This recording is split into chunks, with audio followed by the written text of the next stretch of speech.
Welcome back বন্ধুরা, কেমন আছেন আপনারা সবাই? আশা করি অনেক ভালো আছেন।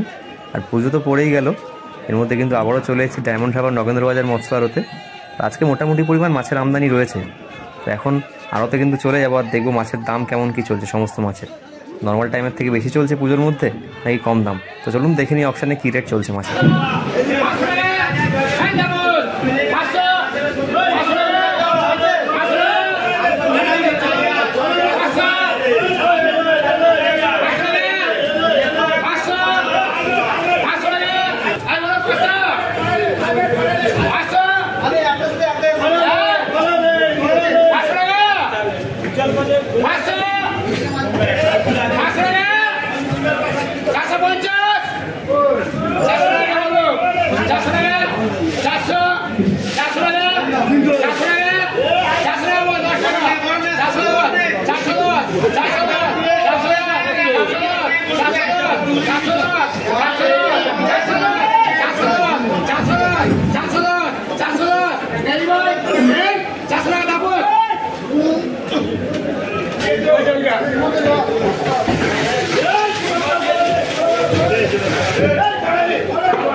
এখানে কিন্তু ইলিশ মাছগুলো বন্ধুরা 400 থেকে 500 টাকার মধ্যে অকশন হয়ে গেল।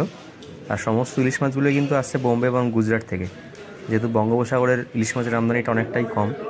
আর এখানে চলে এসেছি অন্য একটি আড়তে। এখানে দেখতে পাচ্ছি প্রচুর পরিমাণে কাটল ফিশ রয়েছে আর তার সঙ্গে রয়েছে স্কুইড। এগুলোর অকশানে কী দাম হয় চলুন দেখে নিই।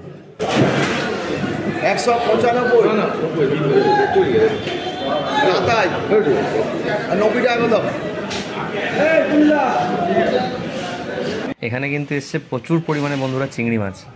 সমস্ত মাছগুলোকে এক জায়গায় লাট করে রাখা হয়েছে আর তারপরে কিন্তু 42 কেজির পাল্লা করে মাছগুলোকে ওজন করা হবে।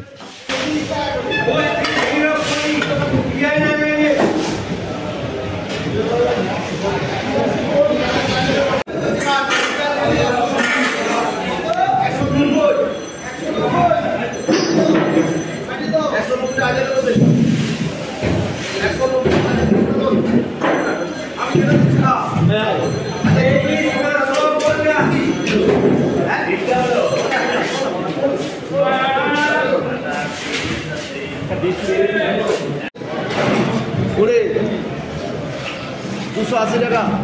অজয় সাউ কত টাকা? 70 টাকা। ধরো ধরো ধরো। হ্যাঁ 200 টাকা। দুই টাকা দাও ধরো। 200 টাকা দুই টাকা দাও। তো বন্ধুরা আজকের ভিডিওটা এই পর্যন্তই, যতটুকু পারলাম দেখানোর চেষ্টা করলাম। আর আপনাদের কেমন লাগলো অবশ্যই কিন্তু একটা কমেন্ট করে জানাবেন। আর এরকম রেগুলার মাছের ভিডিও দেখতে হলে কিন্তু আমার চ্যানেলটা অবশ্যই সাবস্ক্রাইব করতে হবে। ভালো থাকবেন, দেখা হচ্ছে পরের ভিডিওয়। অসংখ্য ধন্যবাদ।